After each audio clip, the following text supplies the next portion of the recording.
All right, good morning, everyone. I'm going to do a quick tutorial on the skill check, just if you were absent on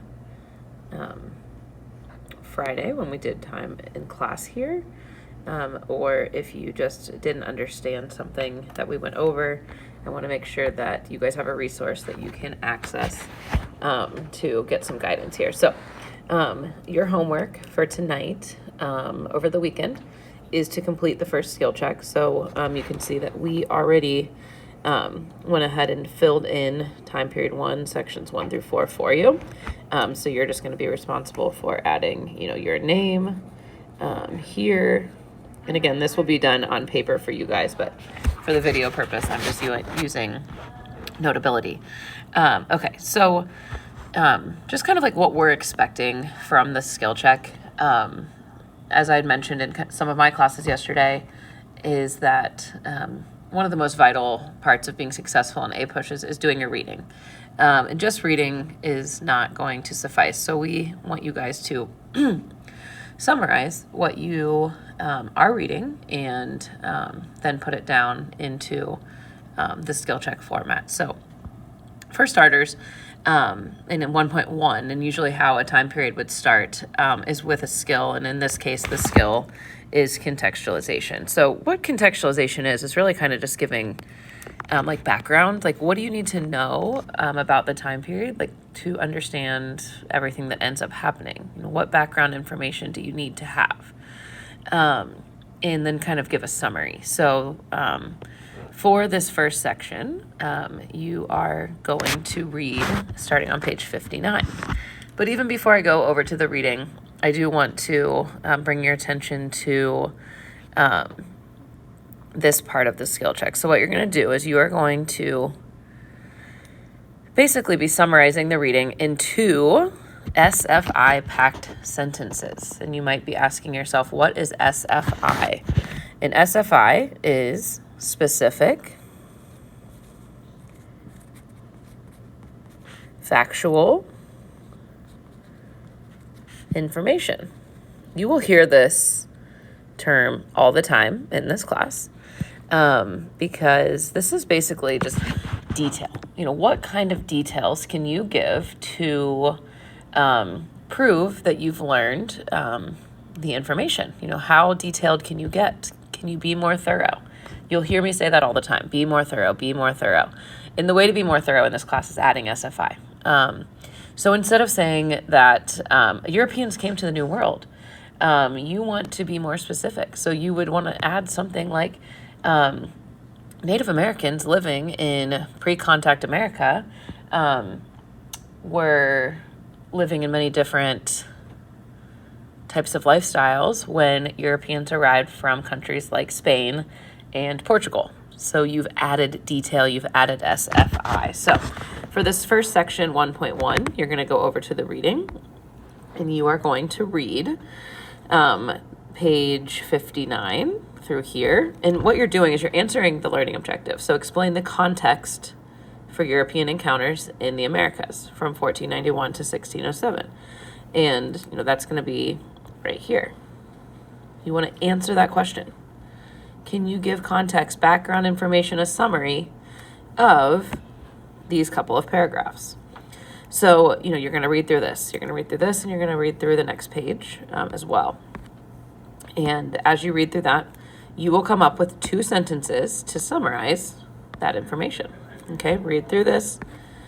You're going to come back over to your skill check. You're going to write 2 sentences in this section.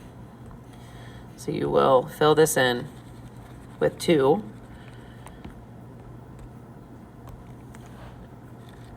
SFI packed sentences. Pretty simple. It's what the thing that students would normally say about the skill check is it is, somewhat time consuming. You do have to read and then think about what you've read. But for the most part, you are just making sure that you are using the skill of summarization, simplifying, but still adding enough detail. So next, you're going to go down to topic 1.2. So in the reading, we're going to find 1.2. So you can see 1.2 right here. We've got, oops, 1.2. And you are going to first answer the learning objective again. So in this learning objective, you're going to read, explain how various native populations interacted with the natural environment in North America in the period before pre-contact or European contact. So we're looking at how different native populations interacted with their environment before Europeans arrived. And you're going to read with that, everything here on this page. And in this kind of section, you're going to read through it. And apologies, you're going to get to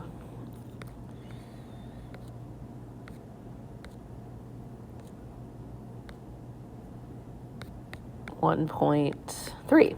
So read through it, summarize how different Native American groups interacted with their environment by reading that entire section. But then you're going to get a little bit more. And then here you will write 2 SFI packed sentences. I apologize, my stylus is a real old janky one. I've ordered a new one, so my handwriting won't always be this bad. Then you're going to get a little bit more specific. So you're going to go down to a main idea, cultures of Central and South America. You're going to go back to your reading and you're going to find cultures of Central and South America right here. Okay, now that we have found this, you're going to find it here. Cultures of Central and South America. And you are going to read those sections. Okay, it's short. It's just going to be right there. And you're going to summarize in 2 to 3 SFI pack sentences about cultures of Central and South America. Okay, you will then come over here and you will write, of no surprise, 2 SFI packed sentences. It's your job to pick out what is the most important information. If you see bolded terms, add that to your sentences. That's the textbook telling you that these are some of the most important terms. And then you'll come to our next section, which is cultures of North America. You'll come back over here. We'll find cultures of North America here. That one is a little bit longer, and you're going to summarize these different cultures into SFI packed sentences right here. So pretty simple.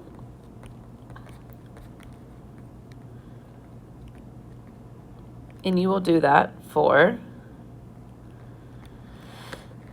reading through 1.4. Now, the very last part of the skill check that you are going to have to do is write a thesis or an argument. So in the actual verbiage of the College Board, here's what they want from a thesis. They want you to make a historically defensible claim. So they want you to make an argument that you can defend with evidence. So you want an arguable statement that you can defend or use evidence to prove. So you are going to write your thesis right here. Your thesis will go here. And then here on these 1 and 2 will be your evidence.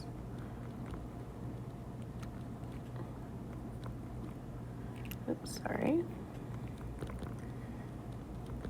And that will go here and here. So this is your thesis, and this is evidence 1 and evidence 2. And this thesis should cover everything that you read between 1.1 and 1.4. So you want to make a claim that, natives living in pre-contact America, blah, blah, blah, blah, blah. What is a claim, an argument that you can make that you can then defend with evidence? So after you've read, the very last thing you'll do is make an argument. And, writing thesis statements is something you have done a lot of times before, but you may just not know that you were doing it.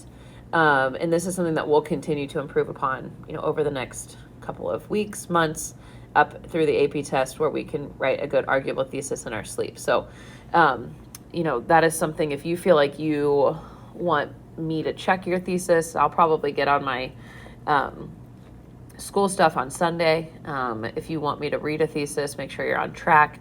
I'd be happy to do that before you turn this in on Monday morning. So I hope this helps and is a good kind of tool for you if you feel like you missed something in class. So thank you for listening.